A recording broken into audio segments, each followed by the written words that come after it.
En el ambiente en que dejamos en la última clase, donde estamos utilizando el ambiente de trabajo de JupyterLab, lo que vamos a hacer es, para los descargables de estas clases, incluir un cuaderno de Jupyter que va a contener tanto las ecuaciones, derivaciones y tratamientos de derivadas parciales e integrales necesarios, como también el código de Python que nos permitirá solucionarlos.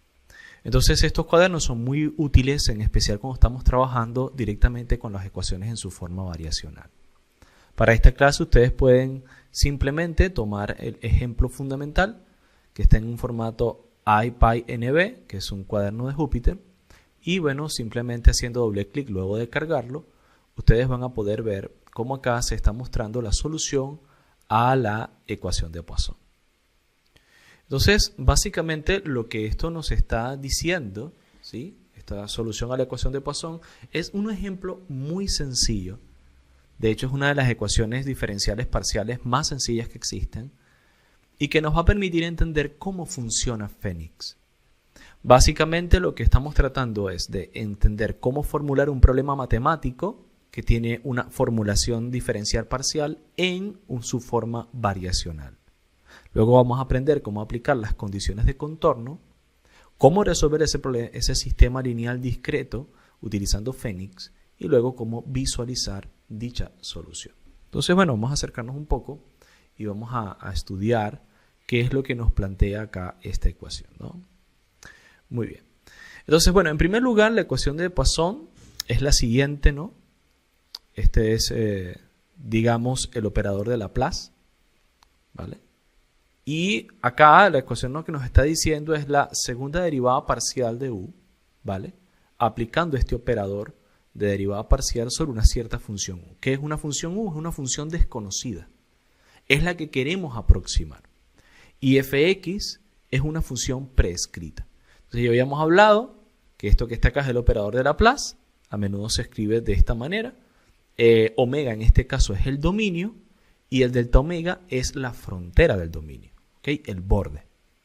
El problema de Poisson, que incluye tanto la ecuación diferencial parcial que vemos anteriormente, como también el estado en su condición de borde o frontera, es, uniendo esas dos, un problema de valor límite. Y debe plantearse con precisión antes de que podamos utilizar Phoenix para solucionarlo. Entonces, ¿cuál es el punto?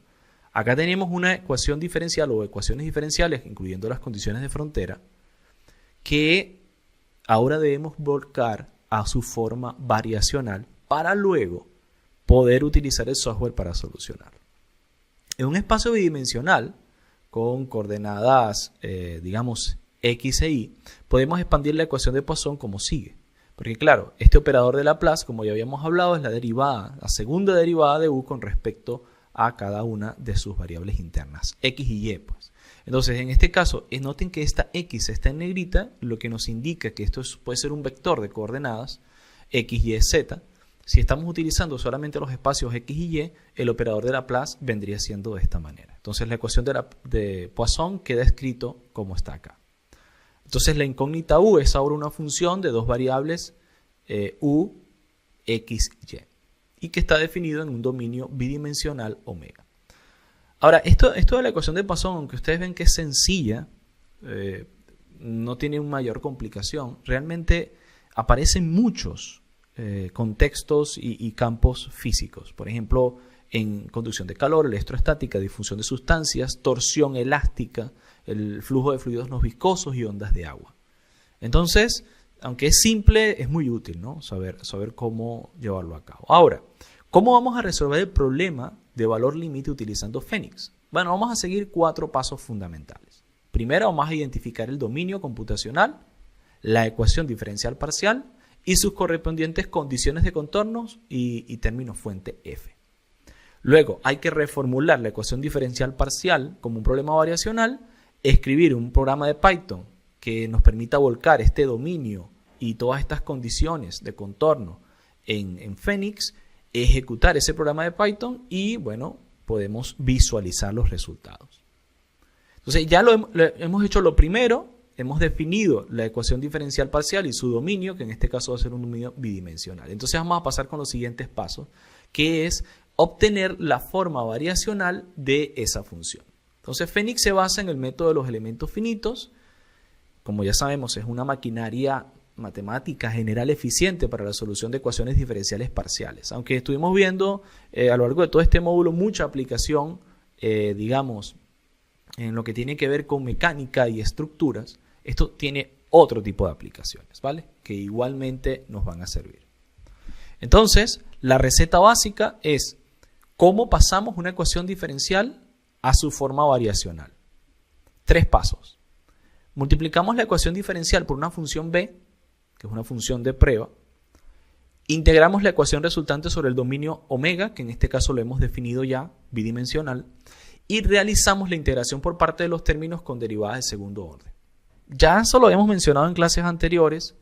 Cuando buscamos la forma variacional, buscamos también minimizar el orden de las derivadas parciales. Y esto se consigue a través de la integración por partes, por un cambio de variable.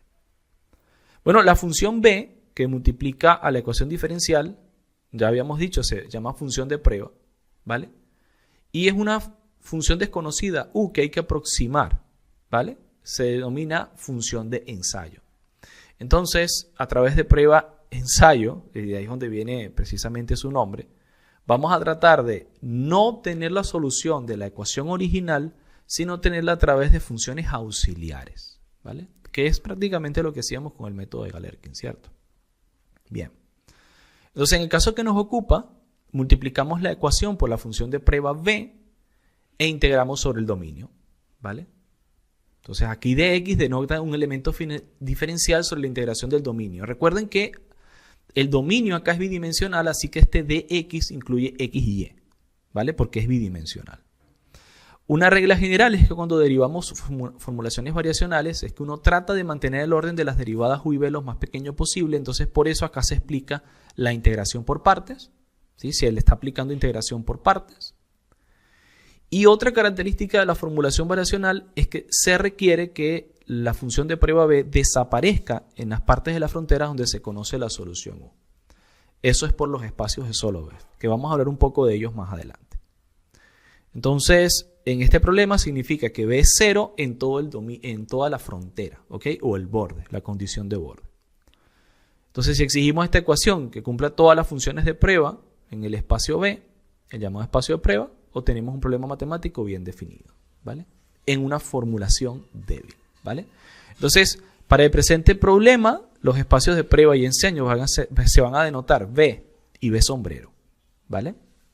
Y noten que aquí dice que tanto B como B sombrero pertenecen a H1 sobre omega. ¿Qué es H1? Bueno, es esto que habíamos mencionado anteriormente de un espacio de Soloviev. Entonces, un espacio de Soloviev contiene digamos, funciones normadas, es decir, donde podemos obtener la distancia entre los puntos a través de este operador, ¿vale?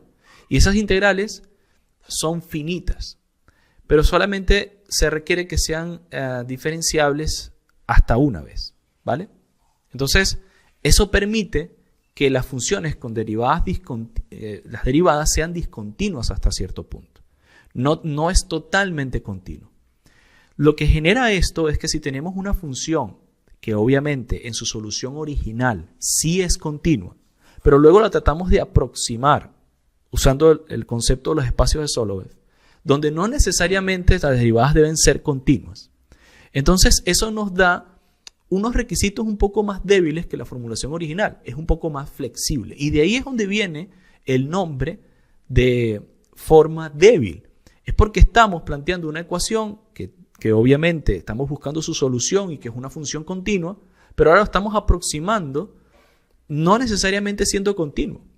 Estamos debilitando la solución, por decirlo así, ¿no? Y esa formulación débil, que viene precisamente por la integración por partes, nos da una ventaja. ¿Por qué? Bueno, porque como no se requiere que sea diferenciable en todos los ámbitos, ¿vale? Sino que pueden haber discontinuidades en las derivadas, entonces podemos hacer una aproximación de funciones por trozos y entonces unirlas entre sí. Esto puede ser hacerlo con líneas, con intervalos, con triángulos, con cuadriláteros, tetraedros. Es decir, aquí estamos introduciendo por acá los elementos finitos. Entonces, básicamente, los elementos finitos se basan en la creación de un espacio de Soloviev de las funciones de prueba para hacer la solución de la forma variacional de las ecuaciones. Entonces, aunque el problema variacional es un problema continuo, se define U en un espacio de funciones de dimensión finita, que es una aproximación de la función, digamos, original, ¿vale? Entonces voy a pasar un poco más rápido esta sección, pero básicamente es lo que queríamos expresar, ¿no? Dicho de forma general, cuando uno trata en forma variacional cualquier, digamos, formulación de elementos finitos, lo que está haciendo es esto, ¿no? Obtener esta relación, ¿vale? Entonces, en la ecuación de Poisson, A sub B es la parte derecha de la ecuación, la parte izquierda de la ecuación, y LB es la parte derecha. Este LB se conoce, a su vez se conoce como una forma bilineal y LB como forma lineal. Bueno, no queremos entrar mucho detalle en la formulación matemática, podemos revisar cualquier otra bibliografía que nos explica el nombre de esto, pero básicamente buscamos es la solución de esta forma, ¿vale? Esta forma. Entonces esto es un operador de forma lineal. Entonces, en Phoenix casi siempre lo que vamos a hacer es elegir los espacios de los elementos finitos B y B sombrero, especificando el dominio que va a ser la malla, y especificando el espacio de las funciones de prueba, que son polinomios. Típicamente lo que hacemos es aproximar a través de polinomios, que lo hemos hecho ya para la construcción de las funciones de forma, ¿vale? Entonces eso nos permite expresar la ecuación diferencial parcial de una forma discreta, aunque antes era continua. Bueno, vamos a utilizar eso para solucionar realmente el problema de Poisson utilizando código en Python, ¿vale? Entonces, ¿cómo vamos a hacerlo? Hay que construir mallas utilizando DolphinX, establecemos las condiciones de contorno, definimos la formulación débil, que ya la tenemos arriba, ¿cierto? Esta es la formulación débil, ¿sí? Con AV, esta integral, y LB, esta otra. Entonces, Phoenix utiliza esta formulación, ¿vale? AVL, tenemos que siempre buscar la forma variacional en su forma bilineal y forma lineal. Y luego eso lo escribimos directamente en Python con Phoenix, visualizamos, o sea, resolvemos el sistema, visualizamos la solución y en este caso vamos a calcular un error, ¿no? Lo que nos va a entender qué tan bien aproxima Phoenix la solución. Bueno, como habíamos visto anteriormente, hay que escoger una función, un espacio funcional. Entonces, en este caso nosotros vamos a construir una función cuadrática en 2D para poder hacer la función de prueba, ¿vale? Entonces, independientemente de la forma del dominio, esta va a ser la función de prueba. Claro, anteriormente, hasta ahora, el problema de Poisson se ha presentado en un dominio omega. Sí, pero el dominio debe tener, cuando vamos a obtener un resultado real, un comienzo y un final. Entonces, acá noten que se está usando un dominio cuadrado, que va de 0 a 1 en X y de 0 a 1 en Y, ¿vale? Una función general UD. Bueno, no, ahora ya le estamos dando nombre a la función. Nombre y apellido, es decir, va a ser un polinomio de esta forma, ¿vale? Igual f, le estamos dando, dada esta función, estamos dando todos estos valores, ¿ok? Entonces, teniendo esa función de forma, ¿vale? Lo que vamos a hacer es pasar este código a Python. Y aquí le estamos haciendo unos pequeños comentarios de cómo vamos a evaluar el error, ¿no? Ok, entonces, primer paso, generación de mallas. Tenemos que definir el dominio del problema. Acá estamos utilizando tres líneas de código, ¿sí? En primer lugar, estamos cargando esta biblioteca llamada MPI4Py. Esto lo que va a hacer es un gestor para poder realizar cálculos utilizando varios núcleos de tu computador. Y es muy importante cuando queremos hacer procesos paralelos cuando el problema es complejo. Luego, estamos cargando DolphinX, ¿sí? Que es la librería precisamente fuerte core de Phoenix. Y importamos la creación de mallas. Y entonces, con la creación de mallas, lo que estamos es creando un dominio. Noten, lo que hacemos es, dentro de malla, llamar al método crear un cuadrado unitario. Estamos pasando por acá el operador que se va a encargar del tratamiento de múltiples núcleos. Y estamos diciendo acá, pues, las dimensiones de la malla, ¿no? Y qué tipo de celda célula vamos a utilizar. En este paso es un elemento tipo celda cuadrilátero, ¿no? Elemento cuadrilátero lineal estamos utilizando en este caso, ¿vale? Luego, hay que definir el espacio de funciones. Las funciones B y B sombrero. ¿Lo recordamos? Bueno, DolphinX igualmente nos permite, nos da algunas herramientas para este fin. Simplemente dentro del submódulo FEM vamos a encontrar algo llamado Function Space, que es una función, espacio de función. Y este espacio de función lo vamos a verter sobre el dominio. Y aquí estamos pasando el tipo de elemento que se está utilizando. Entonces, fíjense, este CG lo que nos indica es que estamos utilizando un elemento de Lagrange. Todos los elementos que hemos creado hasta ahora son elementos Lagrange. Hay otros tipos de elementos que, bueno, pueden ser estudios más profundos de elementos finitos y que también puede soportar los Phoenix. Pero en este caso son elementos como los que hemos desarrollado anteriormente. Y bueno, este es el grado del elemento finito, ¿ok? Lo que quiere decir que si es de grado 1 es una ecuación lineal, ¿ok? Esa es la interpolación interna del elemento.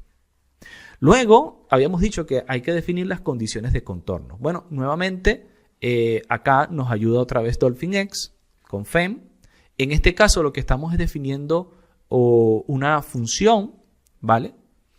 Que nos gustaría interpolar. Fíjense que acá estamos teniendo que digamos, la superficie de U, la condición de contorno en U, ¿vale? Tiene que hacerse mediante varios pasos.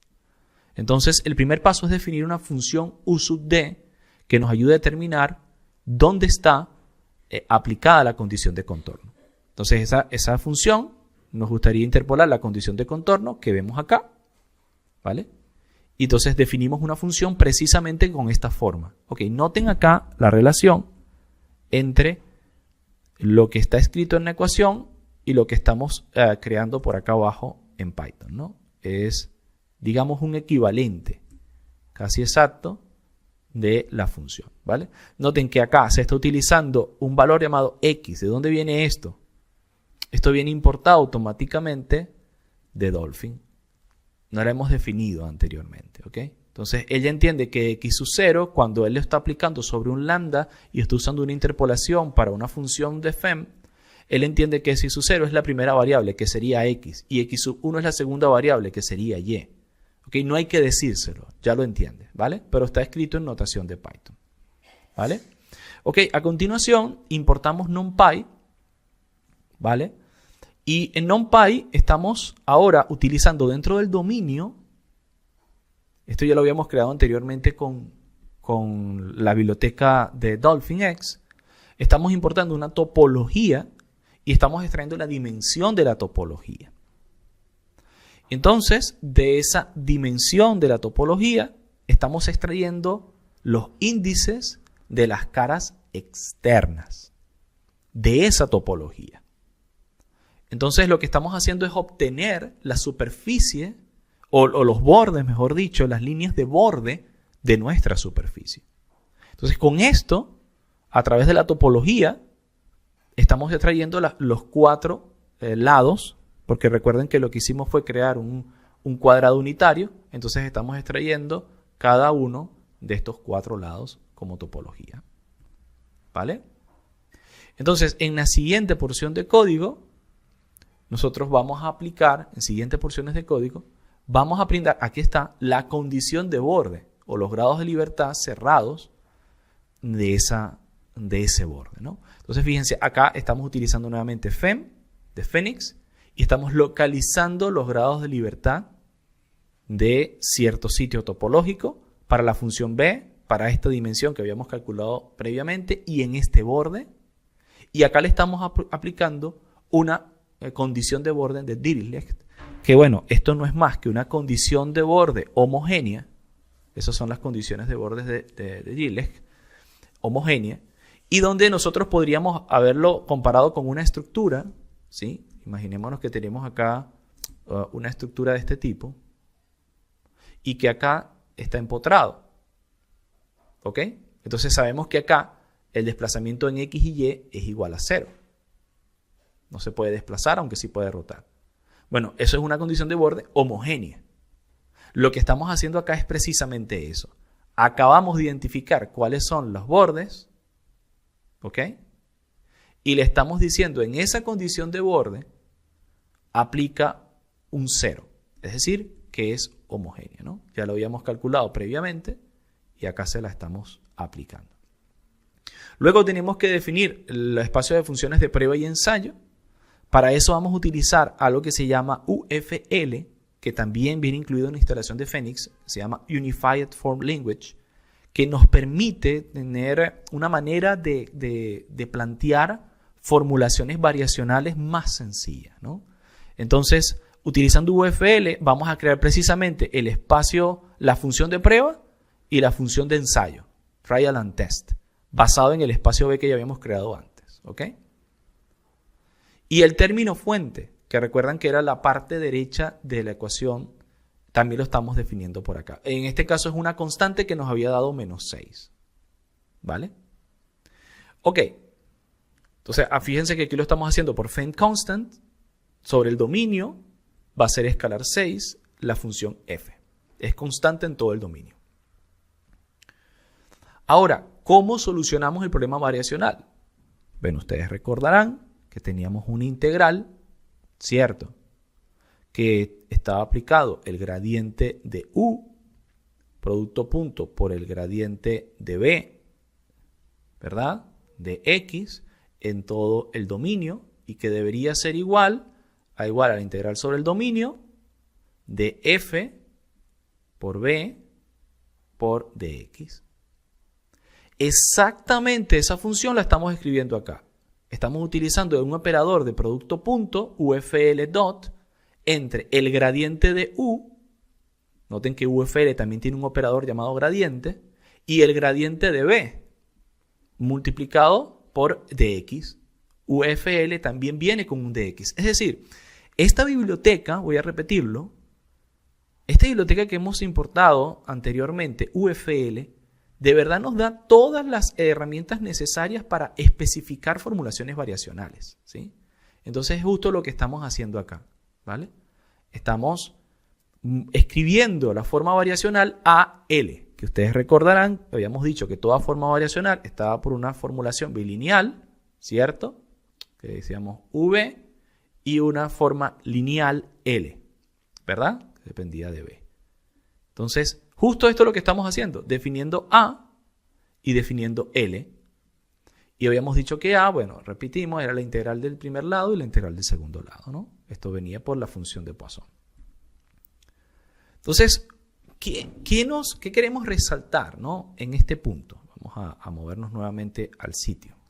Bueno, lo que queremos resaltar es que ustedes pueden observar una relación muy cercana, una correspondencia muy cercana entre la sintaxis que estamos usando acá en Python y la sintaxis matemática de la función, que era esta integral. O sea que ya cuando usted tiene la formulación variacional bien definida, prácticamente es cuestión de transcribirla de forma muy directa en Phoenix. Entonces, simplemente con tener la formulación variacional, él se encarga de todo lo demás. ¿Ok? No estamos derivando las ecuaciones terminales de K, ¿verdad? No estamos simplificando o ensamblando las matrices, no estamos creando uno por uno los elementos, que ya veíamos que era bastante tedioso en los últimos elementos que estuvimos tratando, no. Simplemente, hasta acá es donde vamos a llegar luego de definir la función, ¿no? Tenemos operadores que nos permiten crear las mallas y tenemos este operador que nos permite volcar directamente la forma variacional. Eso es mucho menos trabajo, ¿no? Acá es un pequeño comentario acerca del producto interno, ¿sí? Esto es una manera de hacerlo, pero otra manera es utilizando UFL inner, ¿no? Que también es un producto interno, ¿no? Para vectores. Ok, dado ese comentario, lo que nos queda es resolver. Entonces vamos a utilizar dentro de DolphinX, FEM, PETS, Linear Problem.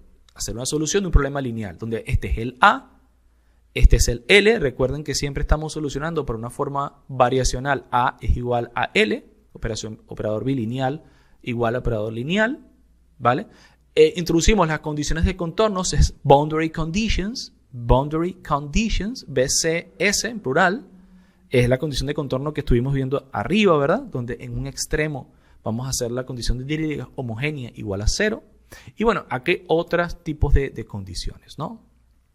Pero simplemente podemos dejar esto por defecto, si quisiéramos. Utilizamos luego que definimos el problema. Esto define el problema, esta línea. Y esto que está abajo lo soluciona. Y ahí se soluciona el problema. Claro, ahora hay que visualizar los resultados. Vamos a empezar por calcular el error. En este caso, estamos calculando el error con una norma L cuadrado, ¿vale? Entonces, acá lo estamos utilizando para hacer la interpolación entre lo que es la solución exacta y lo que nos está dando a través de la interpolación. Y acá está, ¿no? La diferencia de error que está por el orden de una milésima. Y bueno, y así por el estilo, ¿no? Realmente es muy pequeño el error que se produce.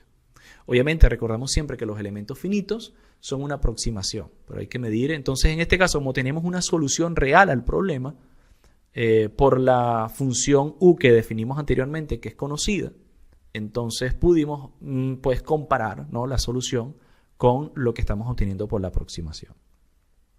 Luego, acá se hace una pequeña introducción a lo que es PyVista, que viene instalado, por cierto, por defecto en el ambiente que utilizamos en el contenedor de Phoenix, ¿no?, que estamos utilizando. PyVista nos permite visualizar los elementos de una forma más sencilla, ¿no? Entonces, acá se importa PyVista, ¿ok? Está utilizando un Jupyter Backend, pues está ejecutando en Jupyter. Acá, entonces, en DolphinX también va a tener una función llamada ploteo, y lo que vamos a hacer es, pues, generar una rejilla con toda la geometría, las células, las celdas, los elementos finitos y la topología, ¿no?, de todos estos elementos, ¿vale? Acá podemos hacer un structured grid, que es una rejilla no estructurada, para hacer el ploteo. Fíjense que por acá abajo ese plotter, PyVista plotter, le agregamos la rejilla anteriormente y vemos en X y Y. Y bueno, esto nos da esta imagen completa de la rejilla. ¿Lo ven? Esa rejilla fue creada. Recuerden que esto es un elemento unitario, ¿vale? Esto es un elemento unitario. Entonces, en ese elemento unitario de 1 por 1 se generó esta rejilla de forma automática. Lo mayor por nosotros, no tuvimos que hacerlo. Imagínense cuánto tiempo nos hubiese tomado generar esto a mano, ¿no?, por Python, ¿no? También podemos utilizar PyVista para plotear los resultados. Acá, parecido a lo que hacíamos con Matplotlib, ¿ok? Pero en este caso es un poco más complejo, porque ella está haciéndolo directamente la solución sobre el elemento finito y lo está ploteando con el gradiente de colores. E inclusive podríamos hacer una forma tridimensional, ¿no? Entonces, para concluir, ustedes podrían inclusive generar un archivo de extracción de datos y leer esto en ParaView, ¿vale? Que bueno, en la siguiente clase vamos a ver un ejemplo de cómo obtener los resultados en ParaView y visualizarlos, ¿no? Pero ya, aquí voy a salir ya del Zoom. Esto nos explica, ¿no?, todo el proceso que se ha tenido que hacer. ¿Para qué? Bueno, desde un principio, para seguir con un ejemplo muy sencillo, que es la ecuación de Poisson, la formulación matemática variacional de ese problema, aplicar sus condiciones de contornos, resolver el sistema y visualizar la solución. Eso lo hemos hecho con la ecuación de Poisson. Entonces, con cualquier otra ecuación, ya habíamos tratado antes de la ecuación de Couette, en este caso estamos trabajando la ecuación de Poisson, usted va a poder con elementos finitos siempre aproximarla, haciendo uso del principio de Galerkin y usando la integración por partes para poder incluir las condiciones de contorno a través de la integración. Entonces, en el siguiente video, lo que vamos a ver es un último ejemplo, donde les voy a mostrar cómo ustedes, a través de este potente motor de cálculo, pueden realmente abordar problemas de elasticidad en ingeniería. Lo que quiere decir que ustedes tienen a su disposición un programa de cálculo por elementos finitos gratuito, pero sumamente potente. Porque no solamente pueden tratar problemas lineales, sino no lineales. Bueno, que va a requerir que entendamos la matemática fundamental, eso sí, y que pues planteemos las ecuaciones en forma variacional. Pero prácticamente cualquier problema ustedes van a poder aproximarlo a través de esta metodología, ¿no? Entonces nos pareció una buena manera, ¿no?, digamos, de ir concluyendo este módulo. Vamos a ver el último ejemplo de este módulo en la última clase usando Phoenix para el caso de problemas elásticos lineales.